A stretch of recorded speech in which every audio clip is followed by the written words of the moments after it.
여러분 안녕하세요. 굳은 땅 홍해걸입니다. 와, 대단하지요. 오늘 아주 특별한 곳에 올라왔습니다.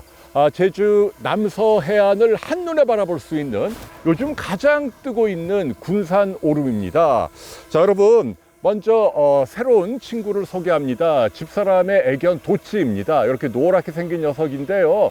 도치야, 인사드려. 안녕하세요. 겨울이도 안녕하세요. 여러분 반갑습니다. 자, 이 군산오름 해발 330m에 위치하고요. 차로 올라올 수 있습니다. 제가 잠깐 경관을 보여드리도록 하겠습니다. 비온 뒤 최초로 드론으로 촬영하고 있다는 거 알고 계시죠? 자, 드론 고! 네, 올라가세요. 보여주세요. 네, 시원합니다. 자, 저쪽 보이는 바다. 네, 멀리 서귀포가 보이고요. 중문도 보이고요. 범섬도 보입니다. 그리고 서쪽으로는 삼방산, 송악산도 보이고 형제섬도 보이죠. 동쪽으로는 한라산 정상이 보이고 있습니다. 와, 정말 제주의 풍광을 한눈에 바라볼 수 있는 명당인데요. 오늘은 이렇게 멋진 군산 오름에서 요즘 장안의 화제가 되고 있는 넷플릭스의 오징어 게임에 대해서 말씀 들려드릴까 합니다. 오징어 게임은 전 세계적으로 넷플릭스 시청자 1등을 차지하고 있는 대단한 드라마입니다. 몇 가지 거슬리는 부분이 있긴 합니다. 예를 들면은 돈 몇 억 때문에 목숨을 거는 내기를 한다. 이거 좀 비현실적인 구도잖아요. 아니면은 착한 사람이 결국 이긴다. 뻔한 권선징악. 아니면은 이제 군데군데 불필요한 이념 과잉 장면들이 좀 나오긴 합니다. 그런데 그럼에도 불구하고 제가 어젯밤 9시간 동안 정주를 했는데 정말 재밌습니다. 감동도 있고 통쾌하고요. 드라마를 만든 분들께 정말 칭찬해드리고 싶고 여러분들께도 한번 보시라 라는 말씀 들려드립니다. 자, 그런데 여러분 오징어 게임에 나오는 오징어가 의학적으로 굉장히 중요하기 때문에 오늘은 여러분께 오징어 이야기를 좀 해보려고 합니다. 오징어는요, 모든 동물 가운데 가장 신경이 굵은 동물입니다. 사람보다도 수백 배나 굵습니다. 직경이 거의 1mm 가까이 된다고 하죠. 그래서 옛날부터 신경생리학자들이 신경을 연구할 때 오징어를 대상으로 실험을 많이 했습니다. 굵은 신경 다발에 가느다란 도관을 꽂고 여러 가지 신경 자극을 가하면서 어떤 반응을 보이는지 연구했다는 얘기죠. 자, 이 연구로 예컨대 헉슬리 또는 호지킨 이런 분들이 1963년도에 노벨 생리의학상을 받기도 합니다. 그러니까 오징어가 정말 대단한 동물이죠. 근데 제가 꼭 강조하고 싶은 건 오징어 신경을 대상으로 연구를 했더니 역치라고 하는 굉장히 재미있는 현상을 발견했다는 얘기죠. 역치라는 건요, 문지방처럼 어떤 기준을 딱 넘어갈 때 비로소 반응하는 현상을 말합니다. 예컨대 물이 100도에서 끓는 것하고 똑같습니다. 아무리 불을 때워도 10도, 20도, 30도, 90도, 99도가 될 때까지 물은 끓지 않습니다. 100도를 넘어가야 끓잖아요. 그런데 희한하게도 오징어를 비롯한 모든 생물은 이런 역치 반응을 보입니다. 그러니까 신경에 어떤 자극을 가해도 정해진 역치를 넘지 않으면 반응을 하지 않고 그 역치를 넘어서야 비로소 꿈틀하면서 근육이 움직인다는 얘기죠. 여러분, 왜 오징어를 비롯한 동물들의 신경은 역치라는 현상을 갖고 있을까요? 이것이 오늘 굳은 땅의 포인트입니다.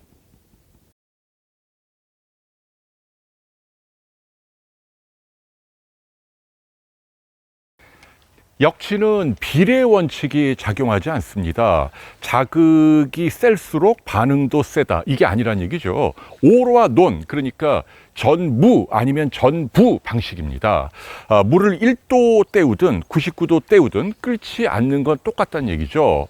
자, 이런 역치의 방식이 지구상의 생물들에게 적용된 배경은 무엇일까요?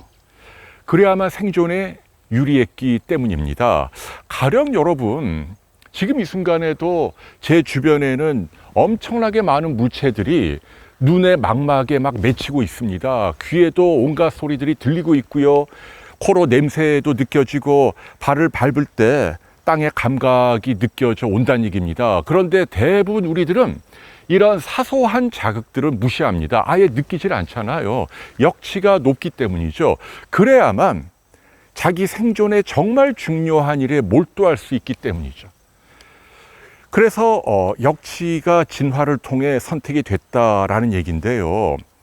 저는 오늘 이 역치를 좀 더 높은 차원으로, 그러니까 인간의 이성을 관장하는 전두엽 차원으로 높여보고 싶습니다.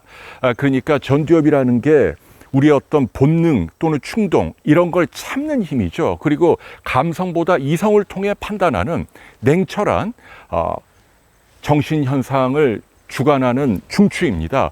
여기에 힘이 세야 한다. 이게 행복과 건강에 아주 중요하다는 얘기죠. 요즘 아주 사소한 일로도 버럭 화를 내고 충동적으로 아니면 폭력을 행사하는 사람들이 있잖아요. 전두엽의 역치가 낮기 때문입니다.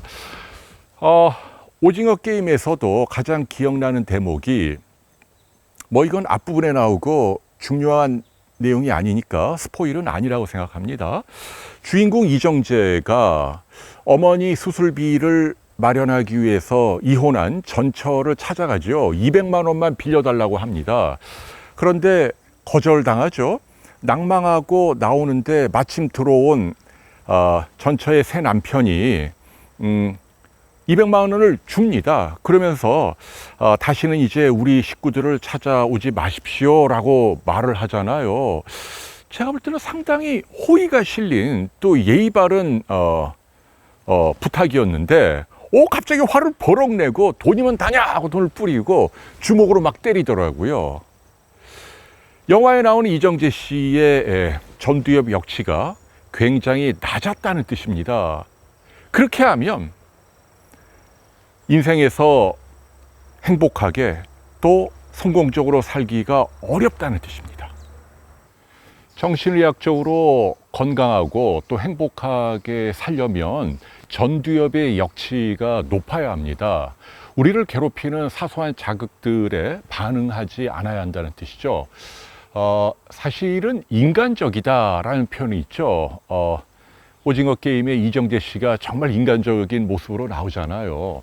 그런데 우리가 흔히 알고 있는 인간적이다라는 모습은 차가운 이성보다 따뜻한 감성을 가진 사람을 떠올립니다. 그건 좋은데요. 자칫 이것이 전두엽의 역치가 낮은 것까지 미화하는 것으로 착각하면 안 된다는 얘기입니다. 인간답다는 건요, 본능을 억제할 수 있다는 얘기죠. 화가 나도 참을 수 있다는 겁니다. 그런데 그때그때 화를 내고 감정적으로 대응하는 게 인간답다? 그건 아니죠. 넌센스입니다. 그래서 오히려 인간답다는 말은 잘 참을 수 있는 사람, 충동적이지 않은 사람, 인내할 수 있는 사람, 이게 오히려 동물과 구별되는 인간다움이라고 현대 정신의학은 해석하고 있습니다. 실제로 여러분들도 경험적으로 잘 알죠. 이렇게 잘 참고 충동을 억제하고 하기 싫은 것도 억지로 할 수 있는 사람들이 대개는 모든 일에서 성공할 확률이 높습니다. 주식 투자도 끈기 있게 기다렸다 이성적으로 투자를 한다라든지, 버릴 때 버리고 살 때 사고, 아니면 하다못해 연애를 할 때도 그런 얘기 하잖아요. 신경줄이 강해야 한다. 그래야만 안 달래고 매달리고 작은 일에 막 예민해하고, 이런 분들일수록 오히려 사랑에 실패할 확률이 높잖아요. 그게 멘탈입니다. 그게 전두엽의 힘이란 말이죠. 그래야만 우리 전두엽의 역치가 높아서 훈련이 잘 되어야만 우리가 성공적으로 행복하게 살 수 있다는 얘기죠. 그래서 제가 여러분에게 당부합니다. 충동을 억제하는 힘을 우리가 평소에도 길러야 합니다. 여러분의 전두엽이 여러분을 괴롭히는, 한번 찔러나 보는 그런 악의적인 그러나 사소한 그런 괴롭힘에 대해서 느긋해질 수 있도록, 그것이 흔히 말하는 멘탈이잖아요. 멘탈을 강하게 하는 방법은 따로 없습니다. 매일매일 훈련을 해야 되는 거죠. 내가 좀 화가 나고 내가 좀 언짢은 일이 예전부터 있었다 하더라도 지금부터는 내가 허허하고 웃을 수 있도록 매일매일 노력을 하면, 그러면 이것이 바뀌게 되고 우리의 전두엽이 향상된다는 뜻입니다. 전두엽의 역치를 향상시키기 위해서는요, 나에게 도움되지만 내가 해야 하지만 하기 싫은 게 있잖아요. 그걸 일부러 매일 조금씩 하는 훈련을 해보는 게 아주 도움이 됩니다. 저 같은 경우는 플랭크를 많이 해요. 제가 지금 한 2분 한 10초까지 버티거든요. 요거를 제가 5분까지 좀 버티는 훈련을 하려고 합니다. 그래서 틈날 때마다 하는데, 잘 알다시피 이 운동이라는 게 힘들죠. 끙끙거리고 괴롭고. 그러나 하기 싫지만 내가 해야 하는 것, 이런 것들을 조금씩 매일 경험하는 게 사실은 나의 전두엽의 역치를 올리는 좋은 수단이라고 생각을 합니다. 그래서 여러분들도 아무쪼록, 요즘 사실은 굉장히 스트레스 사회고 만인을 위한 만인에 대한 투쟁 사회고 각자 도생의 시대이긴 합니다. 그러나 그럴수록 우리가 좀 더 이성적인, 냉정한, 그리고 화가 나는 어떤 충동적인, 비이성적인 행동을 참을 수 있는 능력을 기르는 게 굉장히 중요하다라는 말씀을 드리고 싶어요. 특히 오징어 게임을 통해서 그런 걸 제가 많이 느꼈다는 얘기죠. 하나만 더 드리면, 그래도 너무 이 세상이 힘들고 괴로운데 어떻게 그걸 다 참느냐. 그런 분들을 위해서 제가 한 가지 작은 팁을 하나 드립니다. 마그네슘이라는 미네랄이 우리 뇌신경을 톤다운 시키는데 도움을 줍니다. 마그네슘은 이제 견과류에 많이 들어 있잖아요. 얘네들이 우리 뇌신경에 작용해서 뇌신경의 흥분도를 떨어뜨립니다. 그래서 스트레스로 날이 곤두서 있을 때 좀 누그러뜨리는 그런 효능이 있어서 논문을 보면은 두통에도 도움이 된다라는 유력한 연구 결과도 있고요.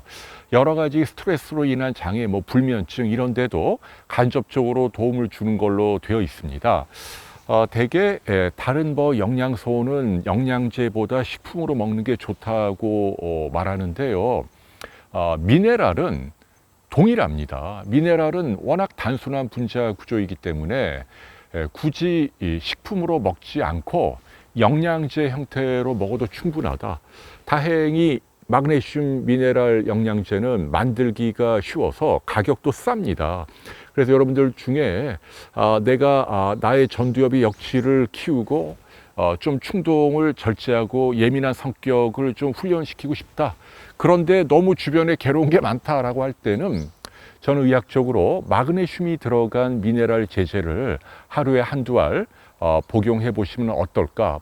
분명히 도움을 받을 수 있습니다 라는 말씀을 드리고 싶습니다.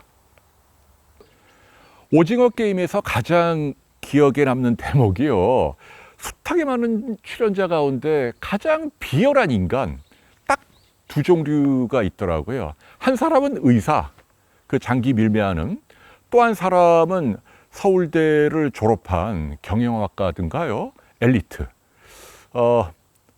모든 시청자들에게 지탄을 받는 그런 역할이던데요.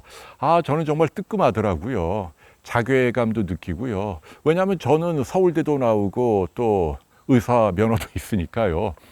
어쨌거나 한국 사회에 많이 누리고 있는 분들이 좀 더 열린, 그리고 따뜻한 마음으로 동참해야 하지 않을까. 전 세계가 지금 이 드라마에 열광하고 있는 배경에도 어쩌면 너무 적자 생존이 강조되는 신자유주의에 대한 반항감 때문이 아닐까라고 생각도 해봅니다. 그리고 한 가지 더요. 진정한 민주주의가 무엇인지에 대한 고민도 해보게 되더라고요. 200대 201, 단 한 표 차이로 터무니없는 그런 게임을 강행하도록 하잖아요. 200명은 그냥 자기 의사와 상관없이 끌려가야 되는 거예요. 인간의 기본적인 인권 아니면 자유에 대한 갈망을 단지 다수결만으로 억압할 수 있는가? 이게 과연 진정한 민주주의인가? 이런 생각도 좀 많이 들더군요. 아무튼 드라마를 보면 구조적으로 문제가 있는 사회라는 건 계속 지적이 되니까요. 이런 부분을 해결할 수 있는 게 결국 정치고, 정치가 그런 부분에 기여할 수 있어야겠고, 우리 유권자들은 현명하게 전두엽의 역치를 최대한 끌어올려서 투표를 해야 하지 않을까라는 생각을 해봅니다. 네, 오늘 굳은 땅은 여기까지입니다. 여러분 건강하시고요. 저희 스튜디오를 드론으로 한번 촬영해 봤습니다. 보시면서 마무리하겠습니다. 즐거운 주말 보내십시오. 안녕히 계십시오. 드론!